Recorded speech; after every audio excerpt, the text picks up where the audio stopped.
L'Agence française de développement totalise 80 ans de coopération avec les 8 pays du Golfe de Guinée. En Côte d'Ivoire, l'organisme d'aide au développement a rencontré pour marquer cette date la société civile et les médias. Au centre des échanges, le renouvellement de l'approche de l'aide au développement. Cheikh Koné. La célébration des 80 ans de l'AFD, l'Agence française de développement, est un prétexte tout trouvé pour faire d'une part le bilan de la coopération avec les 8 pays du Golfe de Guinée, dont le Togo, le Ghana, le Nigeria et la Côte d'Ivoire, et d'autre part définir la nouvelle stratégie régionale de l'agence pour les prochaines années de coopération, d'autant plus que les voix s'élèvent de plus en plus en Afrique pour réclamer un renouvellement de l'approche de développement menée depuis lors par l'AFD. Nous avons effectivement 4 axes stratégiques. Le premier concerne le développement urbain, essayer de soutenir la mise en place d'un espace urbain créateur de valeur, créateur d'emplois. Le deuxième axe concerne la jeunesse, pour faciliter l'insertion économique et sociale de la jeunesse. Le troisième axe, c'est d'essayer d'offrir une réponse aux fragilités qui nous viennent du Sahel. Le quatrième axe, c'est consolider les transitions démocratiques et citoyennes avec à la fois une action en faveur des États. Les représentants de l'agence et de ses structures annexes telles Proparco et Expertise France ont expliqué devant les acteurs de la société civile ivoirienne leur vision du monde d'ici 2101. Autre décor, même festivité, mais cette fois à la résidence de France. L'ambassadeur de France en Côte d'Ivoire, Jean-Christophe Bayard, a saisi cette tribune pour annoncer la signature dans les jours à venir du 3e contrat de désendettement et de développement CDD avec le gouvernement ivoirien, portant sur une enveloppe globale d'environ 756 milliards de francs CFA. En économie, on parle de l'élaboration des rapports sur les perspectives économiques et financières 2022-2026 de la Côte d'Ivoire. La réalisation de la tâche est à l'origine de ce rendez-vous de la Direction générale de l'économie. Les experts ont été conviés afin de proposer des solutions pour la relance de la croissance économique qui a été perturbée par la Covid-19. Jean-Jacques Kwame. Avec un taux de croissance attendu de 7,2%, la Côte d'Ivoire a affiché un taux de 2% en 2020 et attend en 2021 une croissance estimée à 6,5% selon les prévisions de l'UEMOA. Après la Covid-19 qui a impacté l'activité économique, l'heure est à la relance et cela passe par la poursuite de la mise en œuvre de plusieurs plans. Le plan de soutien à l'économie contre la Covid-19, le plan national de développement PND, période 2021-2025. Des plans qui seront au cœur des discussions au cours de cette rencontre. À cela, il faut ajouter le plan stratégique Côte d'Ivoire 2030. Un document d'orientation qui définit la vision du chef de l'État et qui assigne pour objectif qu'à l'horizon 2030, la Côte d'Ivoire puisse être dans le peloton des pays à revenu intermédiaire dans la tranche supérieure. Il s'agit donc de doubler le PIB par tête de nos jours pour 2030. L'objectif est de remettre l'économie sur les sentiers de la croissance. Cet exercice sera exécuté par les autres pays membres de l'UEMOA et de la CEDEAO pour l'adoption d'un nouveau pacte de convergence, d'un programme pluriannuel.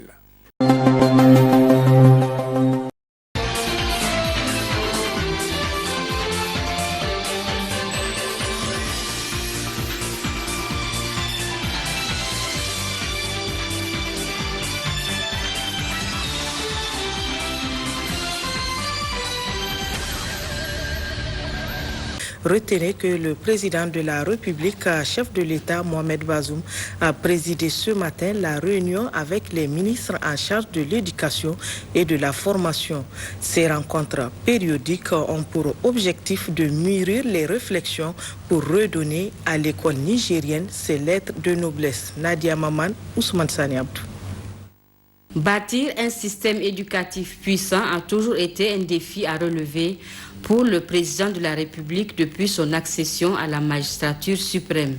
C'est pourquoi régulièrement de telles réunions se tiennent avec le Premier ministre, le ministre des Finances et les ministres concernés pour partager les informations sur le processus. Celle de ce matin a évoqué un point décisif, à savoir la prochaine suppression de la contractualisation dans l'enseignement à tous les niveaux.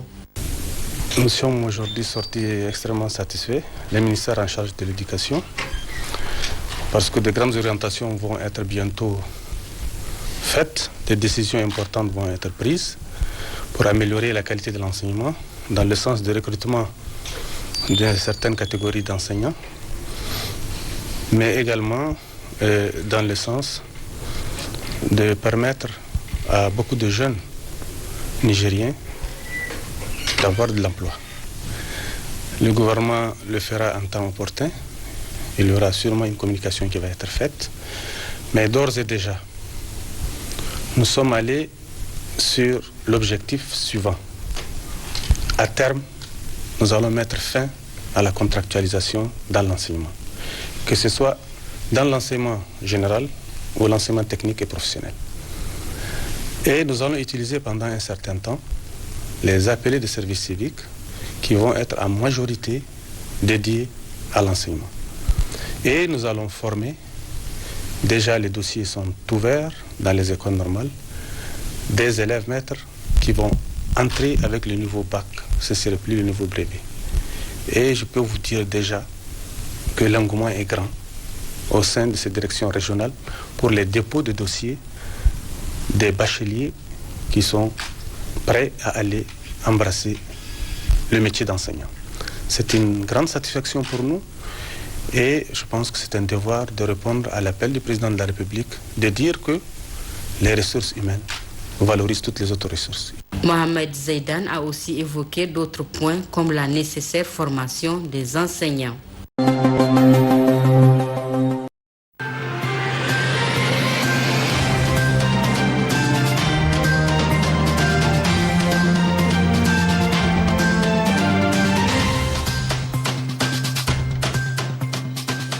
Ariama, je peux vous dire que c'est une belle ambiance qui a prévalu ici tout au long de cette journée nationale.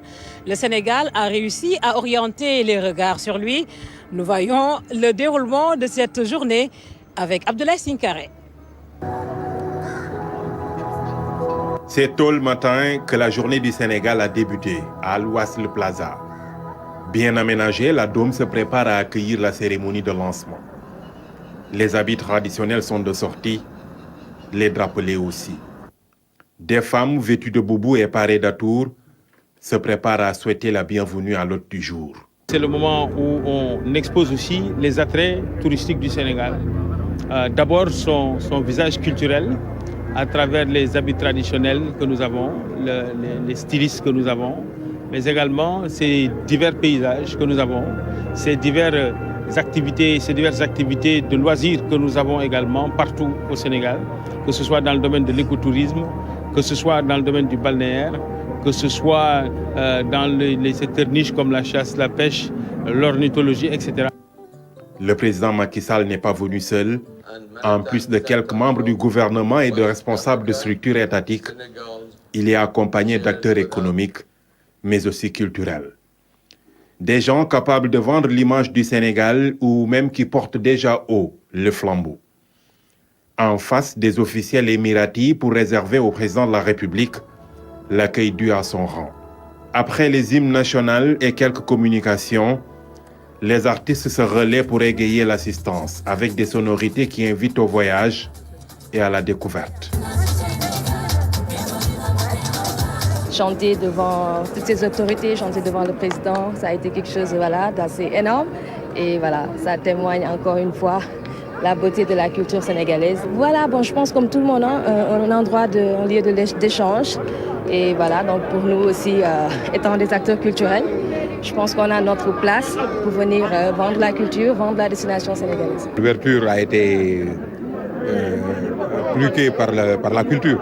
Tu as vu les chanteurs, les danseurs, c'était vraiment de la culture. Et que la culture, c'est la première richesse sénégalaise. Après la cérémonie officielle, le chef de l'État procède à l'ouverture du pavillon. Pendant une journée, le site de l'Expo a vibré au rythme du sabar et brillé aux couleurs du Sénégal. Une journée sobre, mais qui a sans nul doute fait tache d'huile. I feel really great. Sénégal have done a very good job. Le Sénégal est venu présenter ses meilleurs atouts avec donc le gouvernement dirigé par le président de la République aujourd'hui lors des journées spéciales du Sénégal. Le Sénégal est une démocratie, un pays stable, une terre de culture, une terre de paix, où les peuples savent vivre en parfaite cohésion, dans la tolérance et dans un message universel. Mais aussi le Sénégal est une terre d'opportunités, une terre où on peut faire du business, une terre qui est en train de se développer sur la base d'une vision politique, notamment sur le thème de la mobilité, avec le TR, avec les autoroutes, avec l'extension de la VDN, avec la compagnie aérienne, avec les ponts, les routes, les pistes qui sont en train d'être construites partout à travers le pays.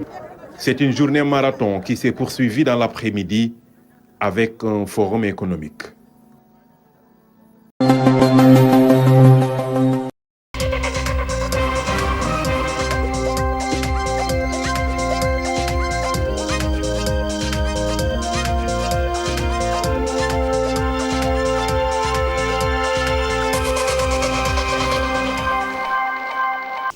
Et les entreprises participent fortement à l'essor du commerce. Pour les renforcer justement, le mercredi de l'entrepreneur est initié. Pour le numéro de ce jour, ils ont découvert ensemble la législation sociale togolaise. De quoi s'agit-il? Les réponses dans ce reportage de Sandra Aziagbé. Entreprendre, oui, mais connaître et maîtriser les textes réglementaires relatifs à la sécurité sociale, c'est encore très utile. Et l'un des avantages pour les entrepreneurs, c'est d'être en phase avec les obligations de la Caisse nationale de la sécurité sociale. Ici, ils prennent connaissance de la législation sociale togolaise. C'est des dispositions que l'État met en place pour faire en sorte qu'un travailleur, un entrepreneur, dans le cadre de l'exercice de son métier, lorsqu'il vient à être confronté à un certain nombre de risques sociaux, la sécurité sociale sur cette période-là vient apporter ce qu'on appelle un revenu de remplacement. En tant qu'entrepreneur, oui, il est également exposé à ces risques, donc ça veut dire qu'il est bénéficiaire de ces prestations, de ces garanties, mais bien avant ces avantages, il faut noter également qu'il n'y a pas que les avantages, il y a également des obligations. L'assimilation de la législation sociale par les entrepreneurs, une nécessité pour toutes les PME, PMI. La NPGF les accompagne dans ce sens. Nous avons choisi, pour faire les choses bien, un agent de la Caisse nationale de sécurité sociale pour pouvoir répondre aux interrogations des entreprises, surtout les nouvelles entreprises qui ont des méconnaissances, je vais dire, en matière de législation sociale et organiser de façon plus optimale leur activité. Notre mission, c'est de les aider à mieux s'organiser. Et tout ce qu'il y a comme accompagnement technique à fournir à ces entreprises-là, nous le faisons, mais par le dispositif du faire-faire qui est notre mode de fonctionnement. À travers la 10e séance webinaire du mercredi de l'entrepreneur, les dirigeants d'entreprise pourront mieux maîtriser les procédures d'immatriculation des documents constitutifs de la législation, entre autres.